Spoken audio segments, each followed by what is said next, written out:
Bonjour. Alors, le thème de cet atelier, c'est le rôle des médiations culturelles et scientifiques. Les intervenants, il en était prévu 3. Hier soir, il n'y en avait plus que 2. Il y en a eu à nouveau 3 à minuit. Et ce matin, cet après-midi, il n'y en a peut-être encore que 2. Alors, ça bouleverse un petit peu l'organisation. Je vous propose, pour plus de simplicité, que vous vous présentiez, comme ça au moins je n'aurai pas fait d'erreur sur ceux qui sont effectivement sur la table ronde. Bonjour, donc je suis Muriel Zac. Donc comme je vous disais tout à l'heure, j'ai plusieurs casquettes. Donc je suis romancière, je suis éditrice et donc je suis journaliste aussi. Et donc c'est avec cette dernière casquette que je suis là aujourd'hui, puisque je suis rédactrice en chef de Bayard Éducation.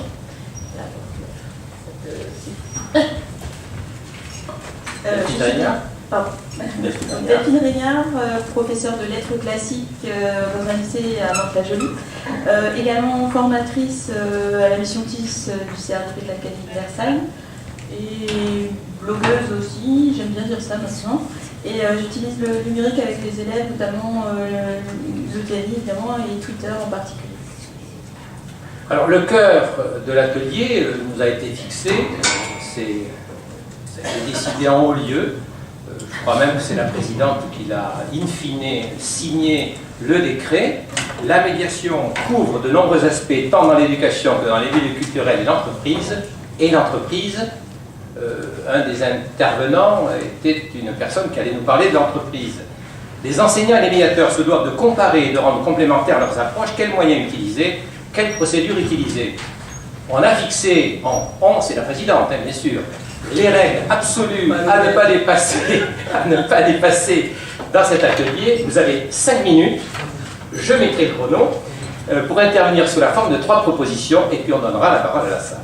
Alors moi, ce que j'ai voulu faire quand même, je me suis dit, on parle beaucoup de médiation, allons dans le dictionnaire. La médiation, dit-on, consiste à servir d'intermédiaire entre une ou plusieurs choses. Mais dans un but, bien sûr, rechercher une adhésion la plus consensuelle possible, donc celui de la compréhension, de l'entente, mais également l'établissement d'un lien de communication. Alors, première question, puisque nous nous intéressons à ce qui se fait dans la classe et ce que font les enseignants, l'enseignant est-il un médiateur? Je vais citer quelqu'un qui est parti, et qui n'écoutera pas, et je ne sais pas si je lui devrais des droits d'auteur d'ailleurs. Joël de René, la classe, dit-il, est avant tout un système de communication humaine, c'est-à-dire comme un lieu où des gens de personnalités diverses sont contraints de se réunir de manière synchrone, en temps réel, en présence d'un médiateur, l'enseignant, donc lui il prend position, pour recevoir certaines informations et échanger avec eux. Pour Joël de René, pas de doute, le professeur est un catalyseur d'intelligence collective qui permet aux apprenants de découvrir les ressources et les techniques dont ils ont besoin pour accroître l'efficacité de leur processus d'apprentissage. Et en plus, il donne du sens à ce qu'on apprend, et pas uniquement de l'information à dégurgiter. Alors, moi je vais me tourner vers Muriel Zac. Vous êtes écrivain, journaliste, éditrice, et vous rencontrez souvent des enseignants, je suppose. Sont-ils les médiateurs? Quels outils pensez-vous qu'ils privilégient aujourd'hui afin de rendre leur médiation efficace? Quelles sont les attentes, selon vous, des enseignants vis-à-vis des éditeurs? Et puis peut-être pourriez-vous nous parler un petit peu de ce qu'ils utilisent souvent du livre et de ce qu'ils pourraient être tentés aujourd'hui d'utiliser, le livre numérique. Et qu'est-ce que pour vous le livre numérique? J'ai 5 minutes pour répondre à tout ça. 5 minutes et je vais le chrono. En plus de ce que tu m'as demandé de préparer à l'avance, ce qui n'est pas tout à fait là-dedans. Bon, alors on oublie ce que j'ai préparé, si j'ai bien compris. Donc je vais, au lieu de vous raconter ce que j'avais prévu, je vais répondre aux questions de Claude. Donc c'est pas du tout. Je vais faire les deux. Je vais vous raconter une histoire, parce que j'ai que 5 minutes. Alors vous avez d'un côté 21 magazines jeunesse, hein, qui sont les magazines de Bayard, qui s'adressent aux enfants, on va dire à partir de 1 an jusqu'aux ados. 1 an c'est Poppy, les ados c'est Phosphore, entre les deux, je vous cite, peut-être si tu montres les images, on remarque qu'on peut les voir, il y en a quelques-uns, Pomme d'Api, Astrapi, J'aime lire, etc. Ces magazines-là, on appelle ça de la presse éducative.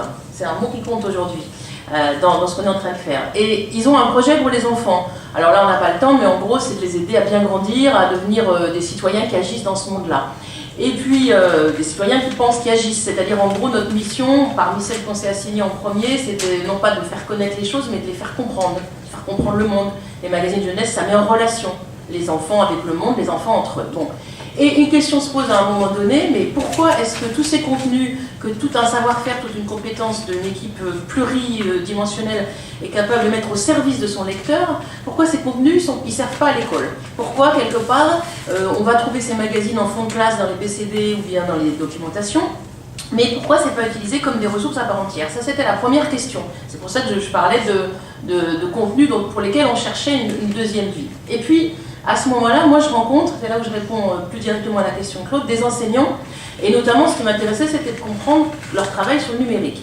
Je découvre, avec attention, je vous rappelle, je ne suis pas pédago, je découvre le TNI. Je rencontre Bernard-Yves Cochin de Smart, que certains d'entre vous connaissent, et puis certains enseignants qui sont sur le TNI depuis le début, et je comprends assez vite la différence entre le TNI et le vidéoprojecteur, en gros, c'est-à-dire que ça dépend de la pédagogie qu'on utilise et qu'évidemment on peut s'en servir comme d'un outil extraordinaire de co-construction des connaissances. Mais que les enseignants avec lesquels je travaille, à ce moment-là, me disent oui, sauf que le manuel numérique, c'est un truc fermé, on ne peut rien en faire. Enfin, je caricature parce que j'ai 5 minutes.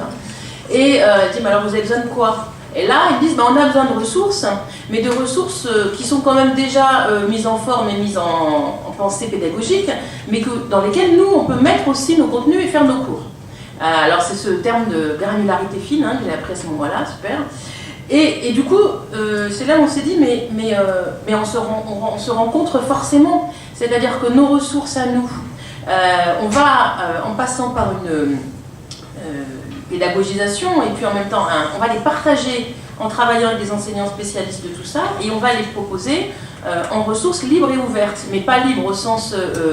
Enfin, moi, je ne connais pas tous ces termes. Juste, voilà, l'enseignant, il a besoin de pouvoir s'en servir et de se dire, soit je suis le cours qu'on m'a proposé, soit moi, je suis allé visiter des cathédrales avec mes élèves et je vais rajouter des photos dedans, soit je vais mettre le début à la fin parce que ma pratique pédagogique, elle dit ça.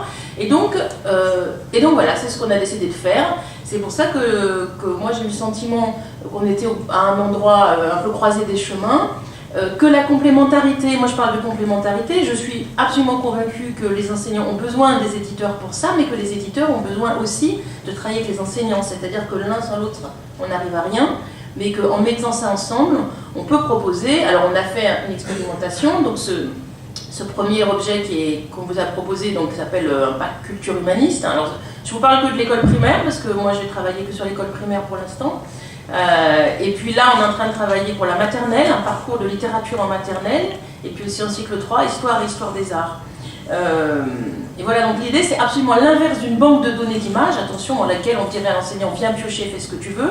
C'est conçu, préparé, et je dirais le métier de l'un et le métier de l'autre s'appuyant l'un sur l'autre, ça propose, me semble-t-il, quelque chose qui devrait répondre aux besoins. Juste une anecdote, l'enseignant Stéphane Coutelier, qui est le concepteur, créateur des PAC au début, ça faisait longtemps par exemple qu'il avait envie de trouver une image de l'évolution buissonnante de l'homme, parce qu'il en avait marre de ce truc en randonnion qui était faux historiquement. Pof, il tombe dessus quand on travaille dans Astrapi.